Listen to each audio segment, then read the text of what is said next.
Delhi NCR पूरी तरह gas chamber में तब्दील हो चुका है। धुंध और प्रदूषण से लोग परेशान हो गए हैं। धुआं है कि छटने का नाम नहीं ले रहा है। दिवाली से पहले दिल्ली एनसीआर की आबो हवा में रहना मुश्किल बनता जा रहा है, क्योंकि घर से बाहर निकलने पर प्रदूषण सांसों के लिए खतरा बन गया है। गला खराब होने और आंखों में जलन की शिकायतें भी आ रही हैं। दिल्ली में कई जगहों पर पानी से भी छिड़काव किया जा रहा है, लेकिन मुसीबत है कि कम होने का नाम नहीं ले रही है। तो स्कूल जाने वाले बच्चे चेहरे पर मास्क लगाने के लिए मजबूर हैं। नवंबर का अभी पहला हफ्ता चल रहा है और धीरे धीरे ठंड बढ़ने की संभावना है। फिलहाल तो सुबह हो या दिन हो या रात हो, प्रदूषण की वजह से घर से निकलना दूभर हो गया है। मौसम विभाग ने चेतावनी दी है कि आने वाले 2 दिनों में दिल्ली, नोएडा, ग्रेटर नोएडा में प्रदूषण भयंकर रूप धारण कर सकता है। हालात और ज्यादा खराब होने की आशंका जताई जा रही है। तो शहर शहर प्रदूषण का कहर देखने को मिल रहा है। चाहे बात दिल्ली की करें, नोएडा, गाजियाबाद, ग्रेटर नोएडा, फरीदाबाद, गुरुग्राम, इन सभी जगहों पर हालात जस के तस बने हुए हैं। प्रदूषण का स्तर बढ़ता ही जा रहा है। हालांकि प्रदूषण का स्तर जिस तरीके से बढ़ता जा रहा है, उस हिसाब से अब ग्रैप 3 का तीसरा चरण जो है वो लागू कर दिया गया है। इसमें साफ तौर पर यह बताया जा रहा है कि जो कॉमर्शियल गाड़ियां हैं उन पर पाबंदी लगा दी गई है। निर्माण कार्य को रोक दिया गया है। ध्वस्तीकरण की कार्रवाई भी फिलहाल रोक लगा दी गई है। जो माइनिंग के काम होते हैं उसको भी फिलहाल के लिए रोक दिया गया है। और साथ ही बताया जा रहा है कि जो कंस्ट्रक्शंस का काम जहां पर चल रहा है, जहां पर बड़ी बड़ी बिल्डिंगें बन रही हैं, उस काम को भी फिलहाल रोक दिया गया है। यार नहीं, देश का सबसे प्रदूषित शहर ग्रेटर नोएडा हो गया है। ग्रेटर नोएडा का एयर क्वालिटी इंडेक्स 474 पहुंच गया, यानी डार्क रेड जोन में। और स्थिति देखिए मेरे ठीक पीछे, इस समय हम परसला ब्रिज में है। एक तरफ हिस्सा नोएडा का है और दूसरी तरफ ग्रेटर नोएडा का है।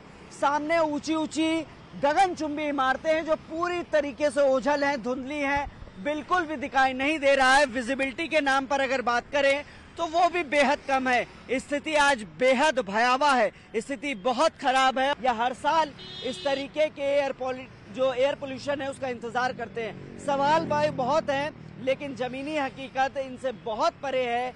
दावे वादों से जमीनी हकीकत बहुत परे है। कैमरामैन जगदीश के साथ हिमांशु शुक्ला, न्यूज़ 18। अस्थमा के जो बड़े पेशेंट्स हैं उनके लिए है, नवजात बच्चों के लिए है। इसलिए डॉक्टर्स की तरफ से बार बार ये कहा जा रहा है कि अगर वो बाहर निकल रहे हैं तो मास्क का प्रयोग करें, क्योंकि अगर अब मास्क का प्रयोग नहीं किया जाएगा तो सांस लेने में और आंखों में जलन बहुत ज्यादा महसूस करने की जो स्थिति है वो देखने को मिल सकती है। और यही वजह है कि एक बड़ी चिंता है, क्योंकि लगातार दिल्ली और उसके आसपास के इलाकों की जो स्थिति है वो बहुत बदतर होती जा रही है। और ऐसा लग रहा है कि स्वच्छ हवा में सांस लेना एक बड़ा सपना ही रह जाएगा। कैमरामैन मुनमुन के साथ सुशील पांडे, न्यूज़ 18 दिल्ली। दिल्ली एनसीआर में बढ़ते प्रदूषण पर सीएम योगी ने बड़ा बयान दिया है। सीएम योगी का कहना है कि पंजाब में पराली जलाने से प्रदूषण बढ़ा है। पूरा पंजाब प्रदूषण से भरा हुआ है। हवा चलने से पंजाब से आए धुएं ने दिल्ली एनसीआर पर प्रदूषण की चादर बिछा दी है। नासा की सैटेलाइट भी प्रदूषण बता रहा है। प्रदूषण से निपटने की जिम्मेदारी सबकी है और ऐसे में प्रदूषण के खिलाफ सबको सहयोग और साथ देना चाहिए। कल मैं गाजियाबाद गया था, दिल्ली में गया था। परसों उच्चतम न्यायालय ने एक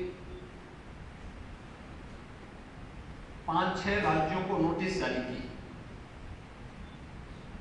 और नोटिस जारी करते समय पंजाब को, हरियाणा को, उत्तर प्रदेश को, दिल्ली और अन्य राज्यों को नोटिस जारी करके कहा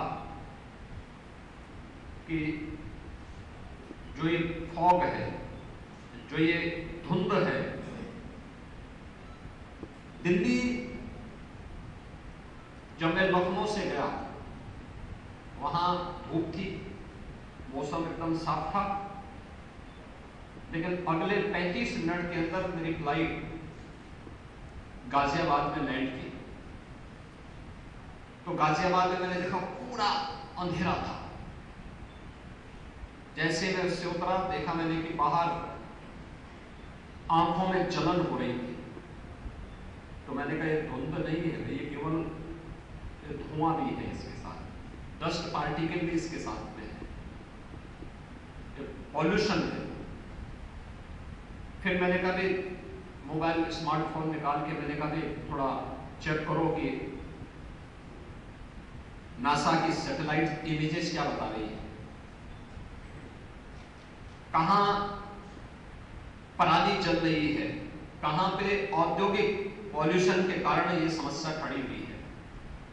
पंजाब के ऊपर पूरी तरह रेड कलर से रंगा हुआ था, हरियाणा का भी उत्तरी क्षेत्र पूरी तरह रंगा हुआ था, और जैसे ही हवा का झोंका वहां से चला, दिल्ली पूरी तरह अंधकार में डूब चुकी थी। बीजेपी सांसद मनोज तिवारी ने भी दिल्ली एनसीआर में बढ़ते प्रदूषण पर आम आदमी पार्टी और केजरीवाल पर निशाना साधा है। मनोज तिवारी ने दावा किया है कि पिछले 7 से 8 सालों में दिल्ली में रहने वाले लोगों की उम्र 10 से 12 साल कम हो गई है। लेना भारी पड़ रहा है। बच्चे घर से बाहर निकलें तो उनके फेफड़ों को बड़ा नुकसान होने का खतरा है। दिल्ली के सभी लोगों की औसत आयु